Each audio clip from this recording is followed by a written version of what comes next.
Hello and welcome back to a new video. My name is Vivian from ThePaperLetterBlog, and today we're going to decorate that white bubble wrap envelope.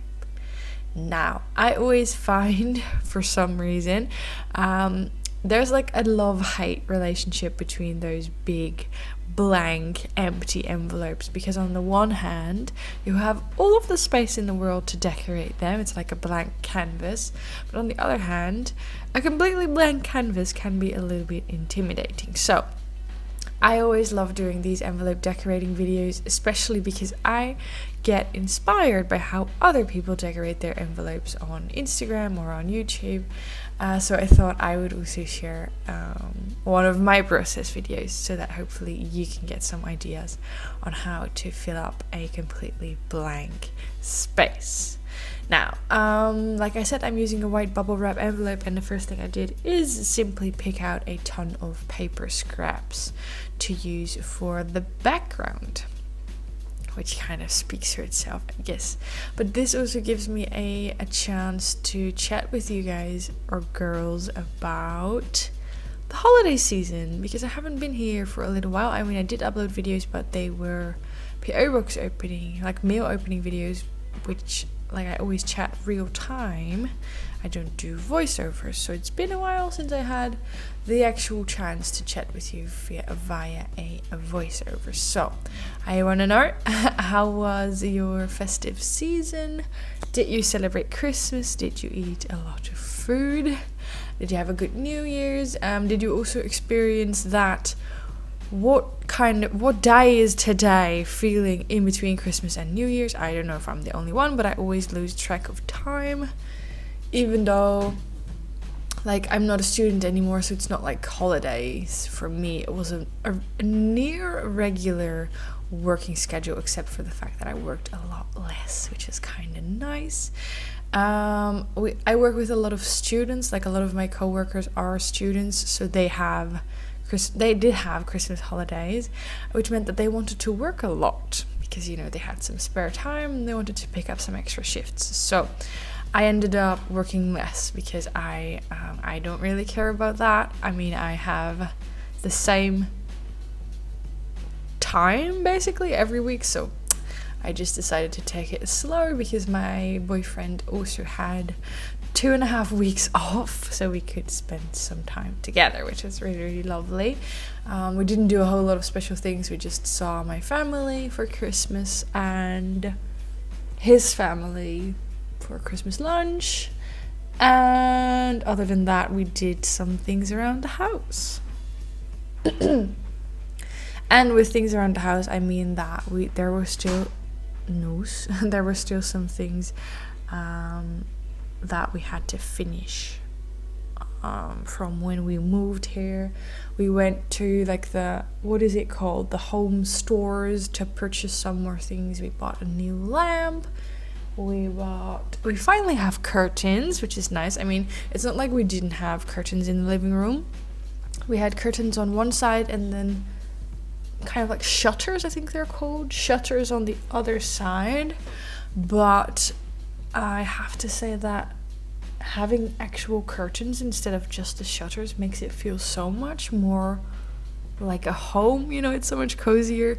The previous owner never had curtains on that side of the living room, so we were very used to not having curtains, but it actually looks really, really nice. I keep glancing over to look at it. It feels a lot more homey, so that is nice.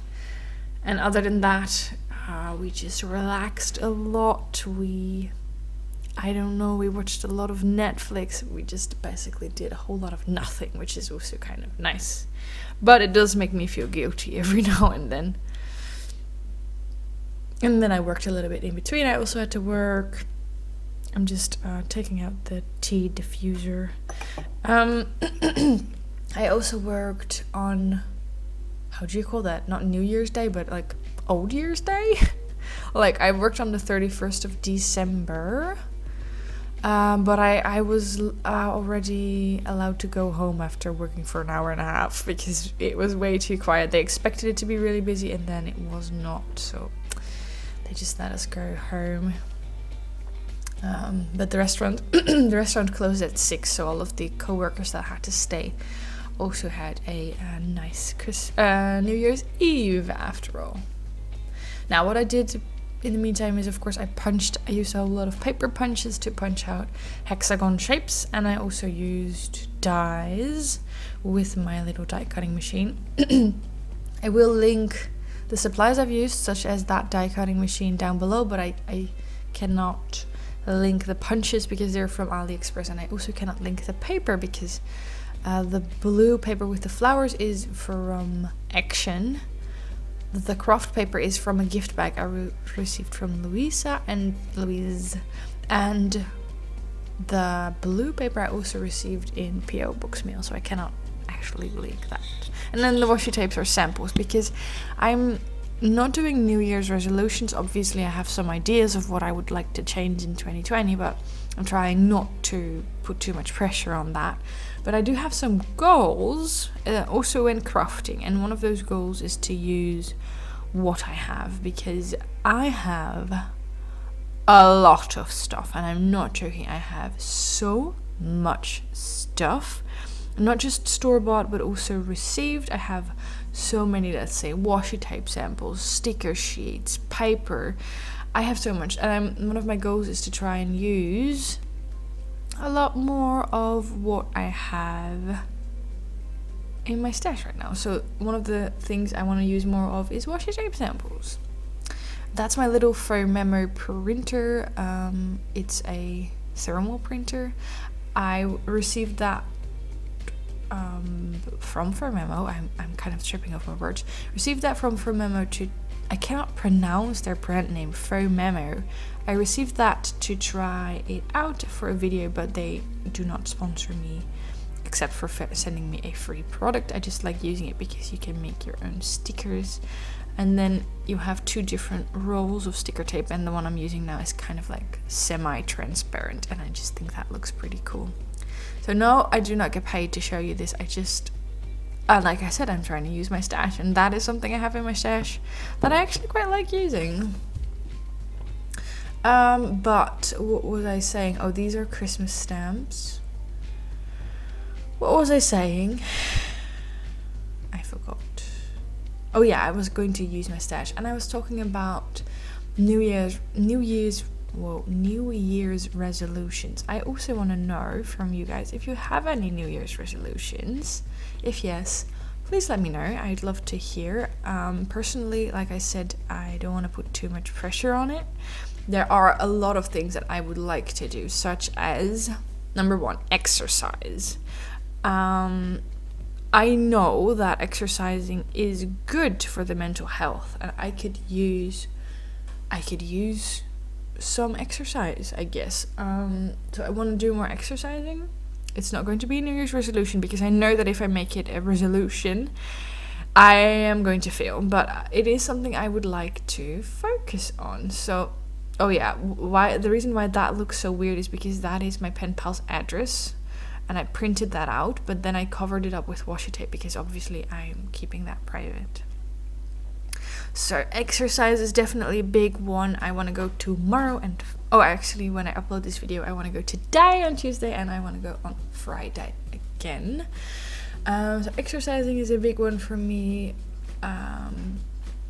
Yeah, there are so many things I want to do. I want to do more offline things such as craft, read books, and write letters, because I know that is also very good for me. I want to see my friends more often because I could put in a lot more effort there. I don't see them often enough. There's like I said, there are so many things that would be nice, but I think they shouldn't necessarily be tailored towards 2020 and the beginning of 2020, because that feels way too big. I think it's just something that I would want to work on in general, like in life, not just because if you put everything on one year, it's going to be a lot. So those are kind of the things I want to work on. There's probably a whole lot more, but we will talk about that another time. Let me know in the comments down below if you've had a good festive season, if you have any New Year's resolutions, and if you're looking forward to 2020, I really hope you do. Okay, that's it for now. Bye bye.